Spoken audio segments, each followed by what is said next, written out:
Students import और export को अच्छा से समझते हैं, ठीक है। तो मान लीजिए एक कंट्री है मेरे पास, एक कंट्री 1 है और दूसरा कंट्री 2 है, ठीक है। तो ये कंट्री 1 कंट्री 2 को गुड्स को दिया, ठीक है, गुड्स को दिया, कोई सामान को दूसरे कंट्री को बेचा, कंट्री 1 कंट्री 2 को। अब जो कंट्री इस गुड्स को ले रहा है, यानी कंट्री 2 गुड्स को ले रहा है, तो ये क्या कहलाया, ये कंट्री 2 इंपोर्ट लिया, इंपोर्ट किया, ये सामान को क्या किया, खरीदा, इंपोर्ट किया। और ये कंट्री जो दूसरे कंट्री को जो दे रहा है सामान, गुड्स को दे रहा है, तो ये कंट्री पहला क्या कहलाएगा, एक्सपोर्ट। अब जाहिर सी बात है बच्चों कि पहला कंट्री दूसरे कंट्री को गुड्स दे रहा है, तो उसके बदले में ये कंट्री 1 कंट्री 2 को जो गुड्स दे रहा है, उसके बदले में कंट्री 2 क्या देगा, कंट्री 1 को मनी, क्या देगा, मनी देगा। आइए अब मान लेते हैं कि कंट्री 2 क्या है, यूएसए, और कंट्री 1 क्या है, हमारा इंडिया। तो इंडिया ने गुड्स भेजा यूएसए को, और यूएसए क्या किया, इंपोर्ट किया, और इंडिया क्या किया, एक्सपोर्ट किया। तो अभी इसके बदले में यूएसए मनी देगा किसको, इंडिया को। और हम सभी को पता है कि यूएसए का जो मनी होता है वो क्या होता है, डॉलर, और इंडिया का जो होता है करेंसी वो क्या होता है, रुपया। और डॉलर क्या होता है, रुपया से ज्यादा होता है। अब जब ये मनी कंट्री 2 यानी यूएसए मनी देगा इंडिया को, तो कैसा मनी रहेगा, फॉरेन एक्सचेंज मनी रहेगा, रहेगा ना। और जब यूएसए का मनी डॉलर अपना इंडिया में आएगा, तो हमारा कंट्री का क्या होगा, प्रॉस्पेरिटी और वेल्थ दोनों क्या होगा, इंक्रीज होगा, है ना। अब स्टूडेंट्स अगर मान लिए कि कोई कंट्री 1 कंट्री 2 को अगर दे रहा है कुछ ना कुछ गुड्स, तो कुछ ना कुछ कंट्री 1 का कुछ ना तो बेनिफिट तो होगा, कुछ तो फायदा होगा, तब तो बेच रहा है ना कुछ चीजें। स्टूडेंट्स बात करते हैं बैलेंस ऑफ ट्रेड। तो क्या है ये, difference between import and export of country. एक कंट्री में कितना इंपोर्ट हुआ, कितना एक्सपोर्ट हुआ, ठीक है, उसी को बोलेंगे बैलेंस ऑफ ट्रेड। अगर एक्सपोर्ट्स इंपोर्ट से ज्यादा रहा, तब हम बोलेंगे कि वह country favourable balance of trade है, ठीक है। अगर एक्सपोर्ट्स इंपोर्ट से कम रहा, तो हम बोलेंगे वो country unfavourable balance of trade रहेगा।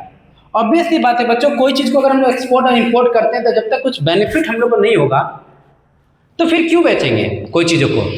तो हमारा कंट्री, अगर कोई भी country favourable balance of trade को फॉलो करता ना कीजिए, इसका मतलब क्या हुआ, नुकसान होना, ठीक है।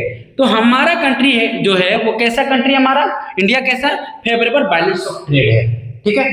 टूरिज्म ऑफ ट्रेड की, तो हमारे कंट्री में ना बहुत सारा ऐसे हेरिटेज है जो दूसरे देश के लोग विजिट करते हैं, उन सारे हेरिटेज को, कल्चर को देखने के लिए।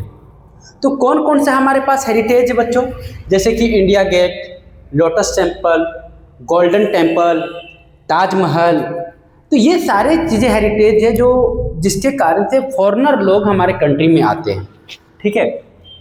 लेकिन बच्चों इन सारे टूरिज्म ऑफ ट्रेड में सबसे कॉमन बात क्या बता दूं, वो है आपका फॉरेन टूरिज्म, है ना। फॉरेन जो टूरिज्म आते हैं, बाहर से लोग जो आते हैं, उनका ये जो आना ये कॉमन बात है, ठीक है। तो हर साल जो होता है ना 5.6 मिलियन फॉरेन टूरिस्ट जब आते हैं, ठीक है, 5.6 मिलियन। और जब वो आते हैं तो यहाँ पर क्या करेंगे, वो उसके बदले में क्या देंगे, पैसे देंगे, है ना। तो पैसा जो देंगे किस फॉर्म में वो पैसा देंगे, है तो फॉरेन एक्सचेंज के फॉर्म में पैसा देंगे, है ना। और इन सभी को 5.6 मिलियन लोगों को देखरेख करने के लिए 15 million peoples are engage. 15 million से ज्यादा लोग क्या हैं, इनको देखरेख करने के लिए हमारे कंट्री में इंगेज है इन टूरिज्म इंडस्ट्रीज। मतलब इनका देख रेख करने वाला कौन सा इंडस्ट्रीज है, तो है टूरिज्म इंडस्ट्रीज, ठीक है। अब टूरिज्म इंडस्ट्रीज क्या है, जो फॉरेन टूरिस्ट जो आएंगे हमारे कंट्री में, उनको फैसिलिटी प्रोवाइड करवाता है ये इंडस्ट्री, जैसे लाइक होटल, ट्रांसपोर्टेशन, इन सारी चीज़ों से उसको फैसिलिटी प्रोवाइड करती है। और 2024-2025 में इतना करोड़ रुपया का बेनिफिट हुआ है इंडिया को, 51,532 करोड़। ये बहुत बड़ा अमाउंट है students. Important destination of foreign tourist, तो हमारे कंट्री में ना बहुत इंपॉर्टेंट डेस्टिनेशन है जहाँ पर फॉरेन टूरिस्ट लोग आते हैं। तो वह जैसे जम्मू कश्मीर, राजस्थान, तिरुपति, इन सारे जगहों पर ना बहुत सारे फॉरेन टूरिस्ट आते हैं। और हमारे कंट्री जो है कि जो हमारा लोग जो है, हमारे कंट्री के लोग उस पर ध्यान भी ज़्यादा दे रहे हैं हमारे गवर्नमेंट, इन सारी जगहों पर, जिस तरह मैप में दिखाया गया है। खास करके बताओ नॉर्दर्न ईस्टर्न रीजन में यहाँ पर बहुत ही खूबसूरत प्लेस है, मंदिर है, जगह है। जैसे कि बताता हूँ आपको, लाइक जम्मू कश्मीर, हिमाचल प्रदेश, उत्तराखंड, श्रीनगर, इन सारी जगहों पर ना आपको ना माउंटेन है, बड़ा माउंटेन है, ब्यूटीफुल प्लेस है। तो इन सारे जगहों को ना देखने के लिए बाहर के लोग यहाँ पर आते हैं। तो इन सारे जगहों पर हमारे गवर्नमेंट क्या कर रहा है, काम कर रहे हैं। लेकिन यहाँ पर एक प्रॉब्लम है नॉर्दर्न ईस्टर्न रीजन में बच्चों, कि यहाँ पर इस एरिया में एक बात का डर है क्या, कि यहाँ पर टेररिस्ट लोग रहते हैं, टेररिस्ट। इस कारण से इंडिया क्या कर रहे हैं, इन जगहों पर फॉरेन टूरिस्ट को जाने से मना कर रहे हैं। ठीक है।